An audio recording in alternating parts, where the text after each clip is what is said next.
Bem, colegas, vamos continuar com as nossas questões. No finzinho do bloco passado, a gente estava esvaindo o meu tempo. Eu só quero que tenha ficado claro para vocês que aqueles atributos são atributos do poder de polícia. Certo? São atributos do poder de polícia. Só que a discricionariedade, se colocar ela sozinha como atributo do poder de polícia, marca verdadeiro, mas nas questões você tem que olhar caso a caso se a discricionariedade está presente ou não. A autoexecutoriedade também, porque lembrem, o grande exemplo, cobrança de valor não é autoexecutória. O normal é, se não foi pago o débito, o credor vai ter que ir para a justiça. Então a multa, ela é exigível? É, o poder público exige. Só que se o particular não paga, aí não há como o cara que aplicou a multa de trânsito entrar na casa do sujeito e dizer, olha, vou levar aqui esse seu TV de LED para pagar a multa que você não pagou. A administração não pode fazer isso, não pode executar, não pode usar da força para executar esse tipo de coisa. Cobrança de valores. Como eu gosto de ser completo nesse aspecto, eu quero advertir para vocês que há um caso que citam lá na parte de licitações, nós vamos fazer questão falando sobre isso, em que se diz que cobrança de valor é autoexecutória. Mas é bem diferente, porque no caso de licitação, como nós vamos ver, o edital pode prever que o contratado, para firmar o contrato, ele precisa dar uma garantia. Os percentuais variam, mas o percentual geral é de 5% do valor do contrato. Então, ele, por exemplo, depositou 5% daquele valor em dinheiro. Fica nas mãos da administração. Se depois esse contratado é multado, tomou uma multa, o poder público, ele pode abater da garantia que foi dada o valor da multa. Aí se torna autoexecutório. Mas se torna por quê? Porque o dinheiro já está nas mãos do poder público. O que nunca, e aqui eu posso usar essa palavra forte, quase proibida em concurso, não é? Que nunca, jamais pode acontecer é a administração ir no patrimônio do particular para pegar na marra, apreender um bem para usar. Porque para apreender esse bem, quem faz não é a administração, tem que ir para a justiça, aí o judiciário faz isso. A cobrança de valor só é autoexecutória nesse caso, porque o dinheiro já está nas mãos do poder público. O poder público não vai precisar entrar na casa do sujeito, porque o dinheiro já está nas mãos dele. Em geral, multas não são autoexecutórias. São exigíveis porque são impostas ao sujeito, são coercitivas, são impostas ao sujeito, independentemente da vontade desse sujeito. Mas a autoexecutoriedade não existe nesse caso. Agora, quando se falar que a administração apreendeu alguma coisa, na questão foi um carro, poderia ser uma mercadoria imprópria para consumo humano, a administração demoliu alguma coisa, você vê a administração, ela executando. Quando ela pode fazer isso é porque aquele ato é autoexecutório, ok? Vamos para a questão subsequente, número 10, que diz acho que passei direto, a questão número 9, né? A licença é um meio de atuação do poder de polícia, da administração pública, e não pode ser negada se o requerente satisfizer os requisitos legais para a sua obtenção. Olha, há alguns autores que falam num ciclo de polícia, que teria 4 etapas. Bem fácil de entender, porque vejam, primeiro tem que ter uma lei, né? Ninguém é obrigado a nada senão em virtude de lei. Então, para você dizer que para o cara ter a licença para dirigir, popularmente conhecida como carteira de motorista, ele tem que fazer uma prova, tem que ter previsão na lei. Então tem lei dizendo. Então tem que ter a ordem de polícia, pensar em ordem no sentido de mandar, é a que está em lei, certo? Aí tem que ter o consentimento de polícia. O que é o consentimento de polícia? Quando você quer exercer certa atividade, você vai à administração e tenta demonstrar que cumpre os requisitos para que a administração lhe conceda algo. Então o consentimento é quando você faz a prova do Detran, é quando você submete um projeto para construir um prédio para que o poder público aprecie, conceda ou não o alvará. Então, ordem de polícia, lei. Consentimento de polícia é um procedimento para verificar se você cumpre a lei. Depois tem a fiscalização de polícia. Não é porque eu aprovei seu projeto que você vai fazer lá a obra e não está sujeito à fiscalização. O poder público pode ver o que está acontecendo na obra. Da mesma forma, não é porque você obteve sua carteira de motorista que agora você pode fazer o que quiser. Então, há a fiscalização de polícia. E a 4ª etapa do ciclo de polícia, que é a sanção de polícia. Quando o poder público fiscaliza e vê que você não está cumprindo as regras, aí vem a punição, ok? Então, aqui se fala em um meio de atuação do poder de polícia, que é mediante licença. Isso está falando basicamente do consentimento de polícia. E isso entra na história dos alvarás. Vou falar aqui alvará, porque as pessoas acabam confundindo essa palavra. Quando se fala em alvará, a concessão de alvará é meio de atuação do poder de polícia. Mas a gente tem que separar em prova alvará de dois tipos. Alvará de licença, que é o citado na questão, de alvará de autorização. Cuidado, no linguajar comum a gente chama tudo de autorização, certo? Mas existe uma diferença técnica apontada pela doutrina, que é o seguinte: a licença é vinculada. A gente já falou de vinculado hoje, né? Vinculado é quando a autoridade não tem a possibilidade de analisar conveniência e oportunidade. Se você vai fazer a prova do Detran, você passa no teste, acertou tudo quanto é questão, todos os testes teóricos, passou no exame de vista, passou em todos os exames, fez a prova de dirigir tudo certinho, a autoridade não pode dizer, não, mas não é conveniente que você dirija, não. Você cumpriu os requisitos, você tem o direito. Licença é vinculada. Licença para construir, cumpriu todos os requisitos do projeto, o projeto tem que ser aprovado. Agora, quando se fala em autorização, autorização é discricionária. Você pede autorização, o poder público vai analisar. Você pede uma autorização, por exemplo, para fazer uma corrida de bicicleta no fim de semana nas ruas principais de sua cidade. O poder público vai ver se aquilo é conveniente, se é oportuno, se vai atrapalhar outro evento, se vai criar um caos no trânsito, pode conversar para colocar em outras ruas. Então, a autorização ela é discricionária, certo? A licença é vinculada. A autorização para a produção de material bélico. O poder público pode dizer, não é conveniente nesse momento. Não adianta dizer que cumpriu os requisitos, tá?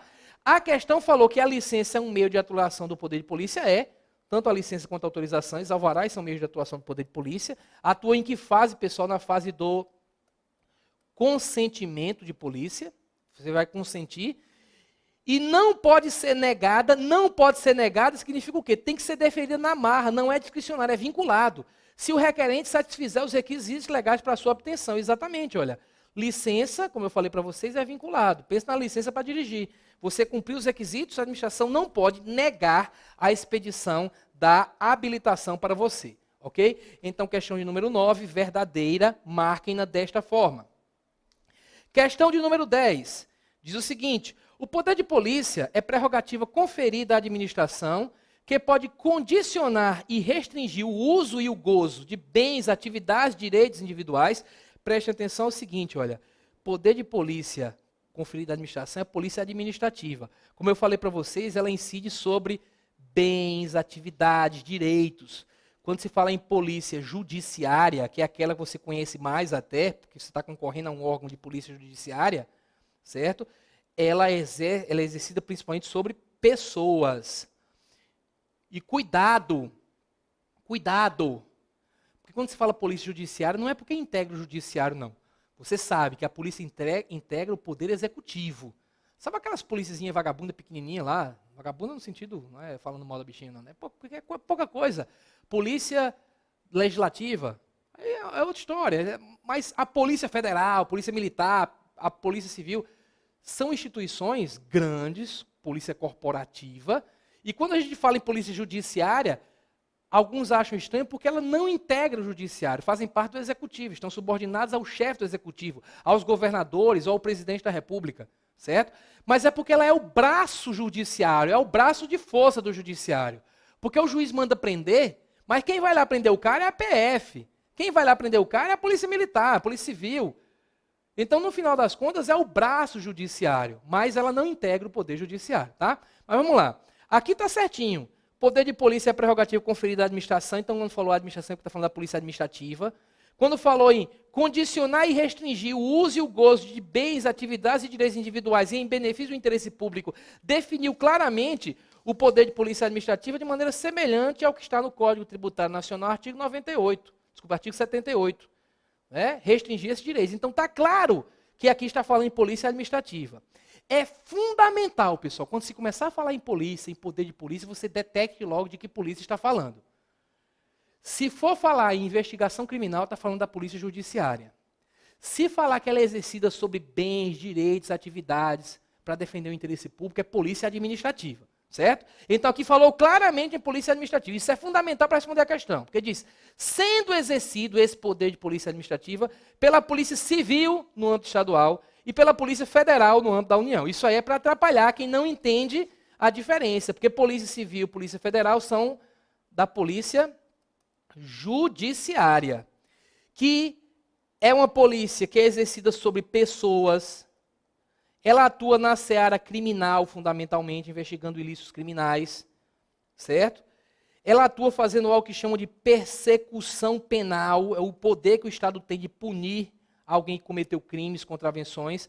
Já a polícia administrativa, ela é exercida sobre bens, direitos, atividades. O IBAMA exerce uma polícia administrativa. Vejam que os órgãos que exercem polícia administrativa não necessariamente se chamam de polícia. IBAMA, Receita Federal, Vigilância Sanitária, tudo isso, Detran, tudo exerce polícia administrativa, fiscalizando bens, direitos e atividades. A atuação dela é na seara administrativa e investiga ilícitos também administrativos, não a questão criminal, ok? Então dizer que essa polícia que foi definida aqui como administrativa, ela é cumprida pela Polícia Civil Federal no âmbito da União, aí o item é falso, marquem desta forma. Item 11. No direito administrativo, a inércia será considerada ato ilícito, caso haja dever de agir pela administração pública, implicando essa conduta omissiva abuso de poder quando houver ofensa a direito individual ou coletivo dos administrados. Vejam, quando o pessoal fala de abuso de poder, normalmente fala de coisas que a autoridade fez. Agiu com excesso, agiu com desvio, como nós vamos detalhar nas questões subsequentes. Mas também é abuso deixar de fazer quando você teria que fazer. O policial federal que vê o sujeito cometendo crime, sujeito à investigação federal mesmo, cometendo crime, está lá em flagrante e não faz a prisão, ele está também cometendo um abuso. Está agredindo o direito da coletividade de ver aquela criatura retirada do convívio social. Certo? Se você pede também, imagine alguém chegou na Polícia Federal e pediu que fosse emitido um passaporte. O sujeito que tem competência para emitir o passaporte viu que quem pediu o passaporte é um cara que é o novo namorado da ex dele. E a ex largou o policial federal para ficar com esse novo namorado. O namorado era delegado. Sacanagem. Então, o cara deixa de emitir para fazer, se omite para gerar um problema para o sujeito. Isso também é abuso de poder. Então, existe o abuso na modalidade omissiva, que você se omite quando deveria agir, e o abuso da maneira comissiva, quando você faz algo que pode ser de duas modalidades, como nós vamos ver. Às vezes o sujeito faz algo que não poderia ter feito, não tinha competência para fazer, isso é abuso por excesso, você se excedeu, foi além do que você poderia. E existe o abuso por desvio, que é quando você faz algo que você até podia fazer, mas você faz buscando uma finalidade diversa do interesse público, isso vai ser detalhado mais à frente. Mas aqui essa questão é fácil de responder, porque diz que no direito administrativo, a inércia é considerada ato ilícito, sim, caso haja o dever de agir pela administração. Se a administração tinha o dever de agir e não agiu, isso é ilícito. Implicando essa conduta omissiva, porque ele se omite, não comete, não é comissiva, é omissiva, a abuso de poder, quando houver ofensa a direito individual ou coletivo dos administrados. Verdadeiro, é só para testar se você sabe que existe a modalidade omissiva do ilícito de abuso de poder. Vamos para o item subsequente, o item de número 12, que diz o seguinte: considere que determinado agente público, detentor de competência para aplicar a penalidade de suspensão, resolva impor, sem ter atribuição para tanto, a penalidade de demissão, por entender que o fato praticado se encaixaria em uma das hipóteses de demissão. Nesse caso, a conduta do agente caracterizará abuso de poder na modalidade denominada excesso de poder. Olha, quando se fala em excesso, normalmente a gente imagina um cara fazendo algo que é errado, que ele não poderia fazer. Imagine a galera da Polícia Federal, sai uma equipe para prender alguém com ordem judicial. É um dos casos em que uma pessoa pode ser presa, não é isso? Então, chegou lá para prender, prendeu o sujeito, depois começou a ler a ordem judicial, viu falar na imprensa o que era, e já começou dentro do camburão a aplicar uma penalidade. Claro que isso não acontece, né? A gente não vê abuso de policial no Brasil, claro. Mas suponham que aconteça isso. Aí você vê, claro, isso é um abuso, o cara está indo além. Mas percebam, ele está fazendo uma coisa que todo mundo vê que é errado. Não pode, o policial bater no sujeito. Mas para que aconteça abuso de poder, não é necessário que o fato cometido seja algo ilícito que ninguém mais possa fazer. Basta, preste atenção nisso, que aquele agente não tenha competência para fazer isso. mesmo que ele faça algo que teria que ser feito, mas não era ele a autoridade que tinha autorização para fazer, ele não tem competência? Bem, você sabe que em direito, quando se fala em competência, ter competência significa estar autorizado pela lei a fazer. Porque no linguajar comum a gente fala que uma pessoa é competente quando ela sabe fazer bem feito. Em direito, mesmo que o cara não saiba fazer bem feito, se ele pode fazer pela lei, ele tem competência. Mesmo que ele saiba fazer muito bem feito, mas não está autorizado pela lei, ele é incompetente. Não é isso? Então, se um agente da Polícia Federal, que é brilhante acadêmico de direito, acabou a faculdade de direito, foi laureado, conhece tudo da Polícia Federal, porque trabalha na Polícia Federal há um bom tempo, mas ele instaura uma portaria, né? É dito uma portaria, instaura um inquérito e começa a presidir um inquérito, ele é autoridade incompetente. E quando ele faz coisas que ele não poderia fazer, ele está agindo com abuso de poder. Esse abuso na modalidade excesso, porque ele foi além do que a regra lhe permitia. Ok?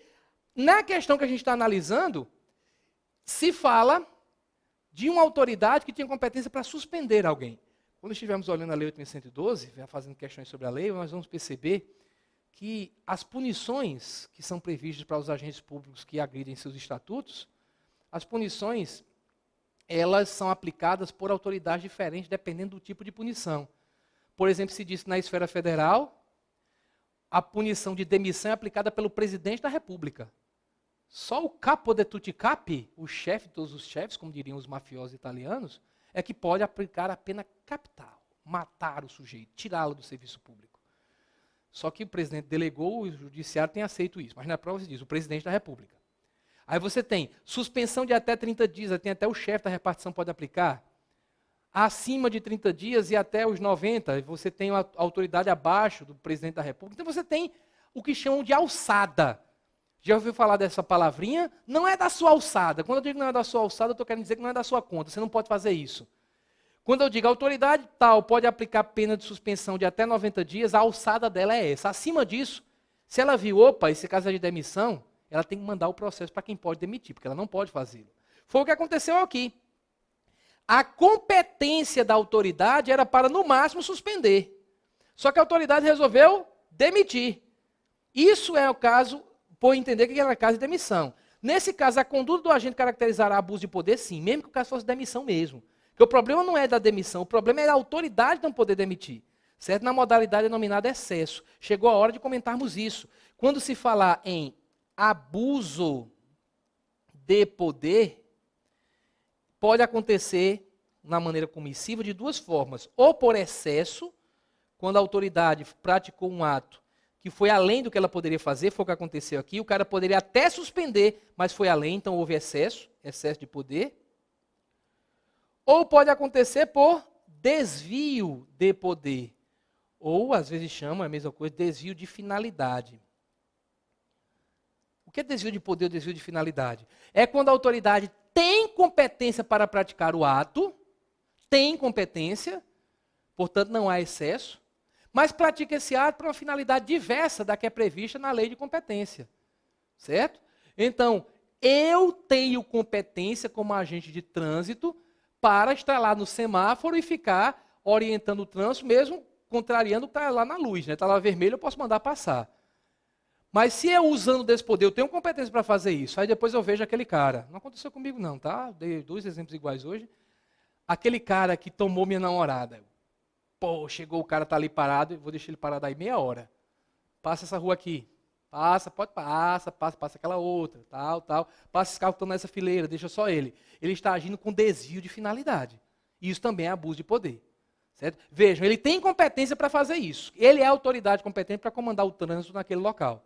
Mas se ele usa essa competência para buscar uma finalidade diversa daquela prevista na lei, que a competência é para que ele faça o trânsito fluir. Não é para ele punir aquele desgraçado que lhe causou tanto sofrimento. Certo? Então, nessa linha de raciocínio, o caso que foi citado aqui, o cara demitiu sem poder, é um caso clássico de abuso de poder na modalidade excesso.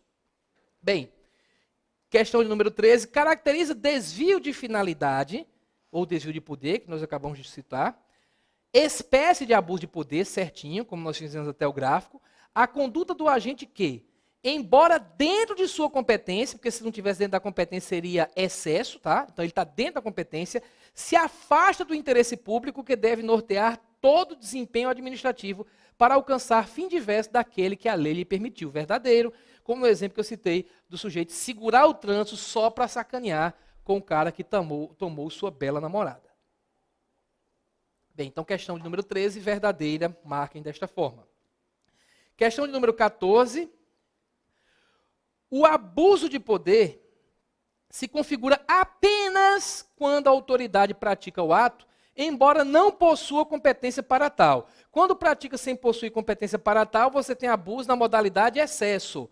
Mas não existe abuso apenas na modalidade excesso, existe também na modalidade desvio, conforme nós comentamos. Portanto, dizer que é apenas quando pratica o ato sem competência é falso, porque seria restringir o abuso só à modalidade excesso.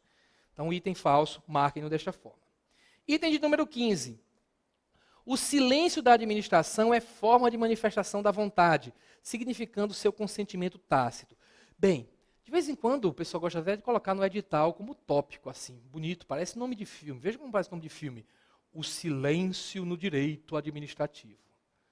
Na realidade, esse assunto quer tentar descobrir o que é que significa o silêncio. Olha que frase esquisita. O que é que uma pessoa quer dizer quando ela se cala? Você já ouviu alguém falar o quem cala consente? Se você diz quem cala consente, é porque você está atribuindo ao silêncio o mesmo efeito de uma manifestação. Se ele dizer concordo, porque fiquei em silêncio. A questão está perguntando isso. Na administração pública, o silêncio significa que há um consentimento? Vale o quem cala consente?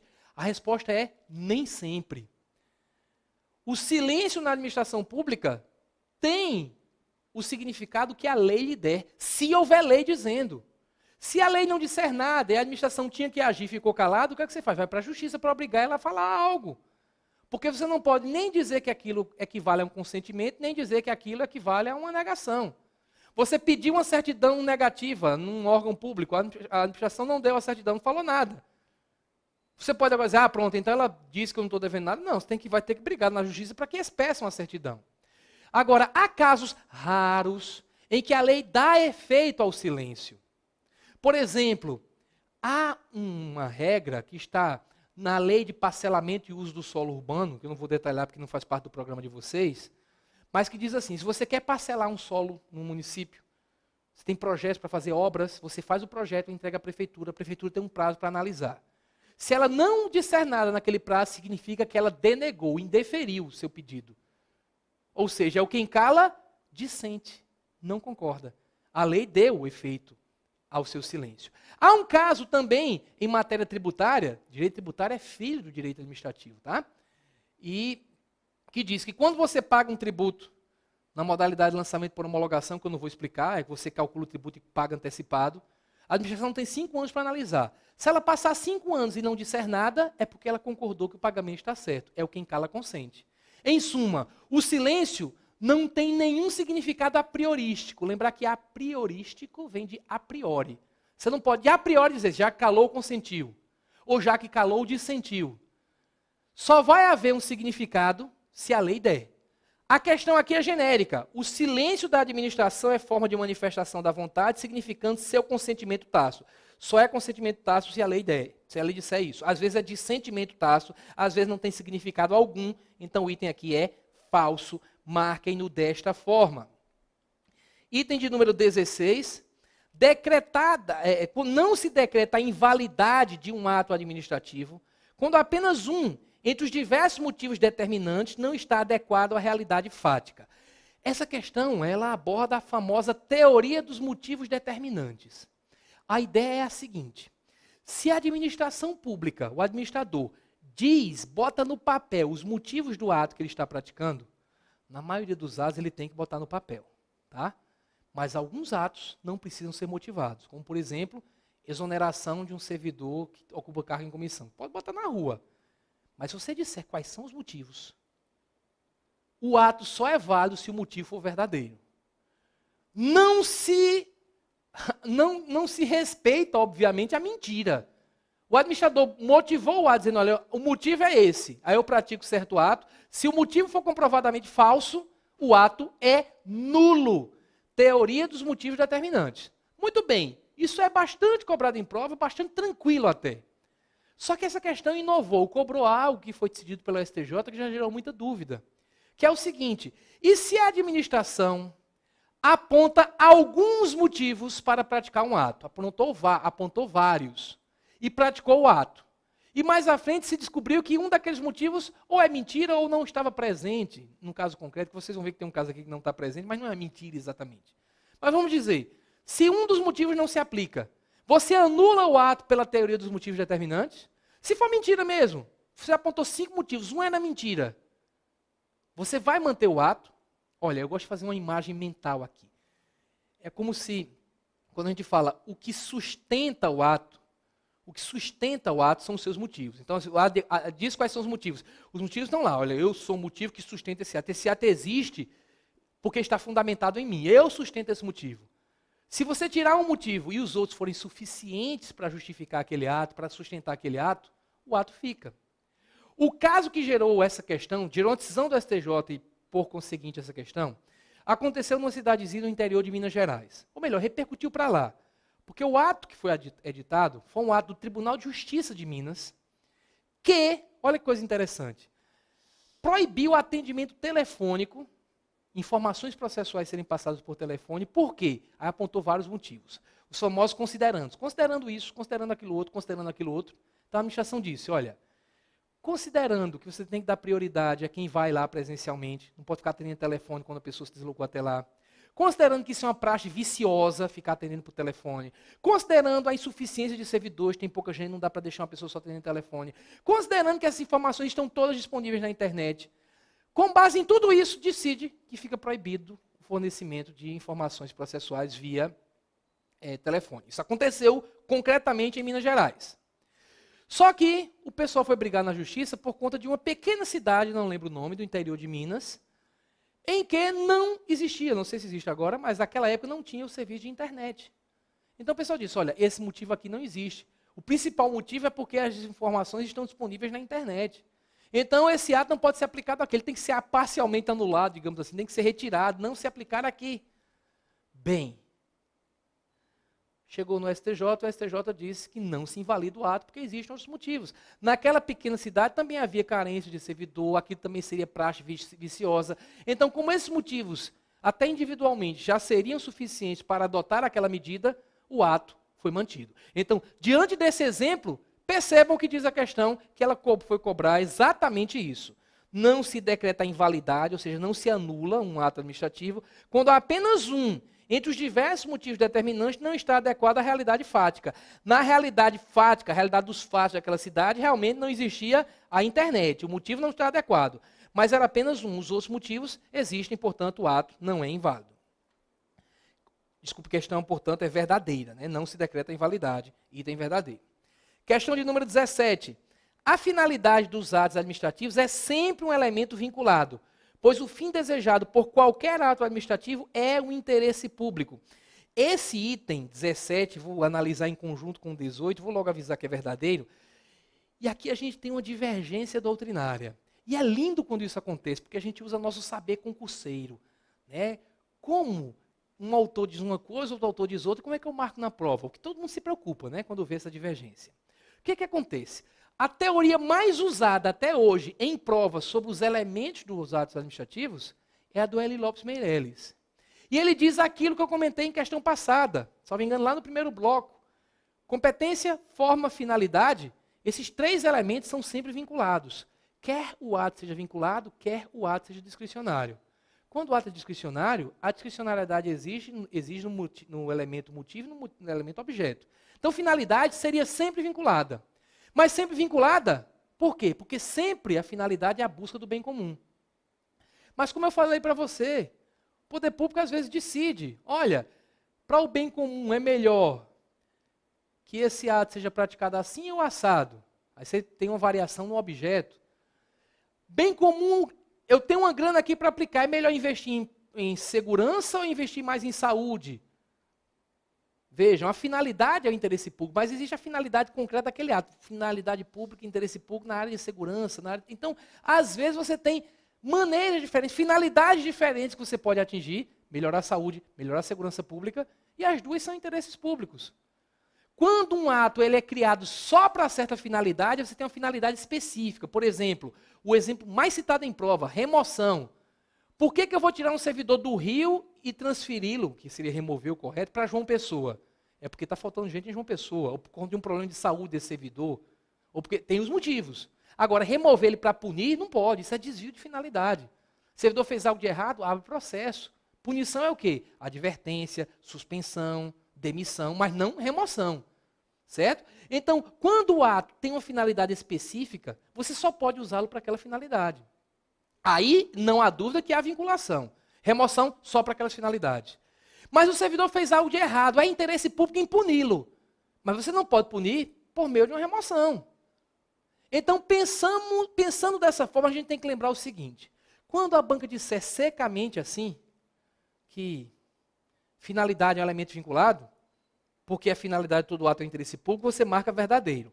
Quando a banca quer diferenciar a finalidade geral da específica, ela faz de maneira clara, ela bota no enunciado. Como ela fez aqui, olha, o primeiro item é verdadeiro, como ela fez na questão 18.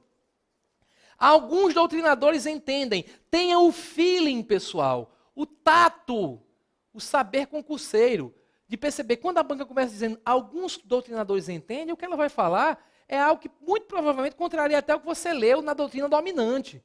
Porque quando ela vai adotar o que a maioria fala, ele não coloca nem alguns doutrinadores. Quando vai falar uma coisa que é muito discutível, é que colocam alguns doutrinadores apenas. Então, olha só, alguns doutrinadores entendem que o elemento finalidade do ato administrativo pode ser discricionário. Alguns, porque a maioria entende que não, a teoria tradicional do Eli diz que é sempre vinculado. Aí vai explicar. Isso porque a finalidade pode ser dividida em finalidade em sentido amplo, que se identifica com o interesse público de forma geral, e a finalidade em sentido estrito, que se encontra definida na própria norma que regula o ato. Como eu falei, remoção tem a finalidade estrita, finalidade específica de atender a uma necessidade de quadro, de mais gente em um determinado local. Assim, a primeira seria discricionária e a segunda vinculada. Claro que a finalidade estrita, em sentido estrito, é vinculada. Você não pode remover para punir, por exemplo. Mas a primeira, buscar o interesse público, interesse público de forma geral, aí haveria discricionariedade porque existem maneiras diferentes de se buscar o interesse público. Então, item verdadeiro. Vejam que belo isso em concurso público, né? Você perceber que duas afirmativas que parecem ser contraditórias, mas as duas estão certas. Porque uma adota a teoria geral e o outro examinador tomou cuidado, por isso que eu admiro tanto o CESP, tomou cuidado de lhe dar as informações necessárias para que a questão não seja anulada, para não gerar uma coisa discutível. Mostrou que só são alguns. E mostrou em que ponto se considera que pode haver discricionariedade. Que é nessa ideia da finalidade geral do interesse público. Porque quando a finalidade é definida de maneira específica, aí não tem como você dizer que não haverá vinculação. Ok? Então, com isso, a gente conclui esse bloco. No próximo, fala das questões subsequentes. Até lá. Tchau, tchau.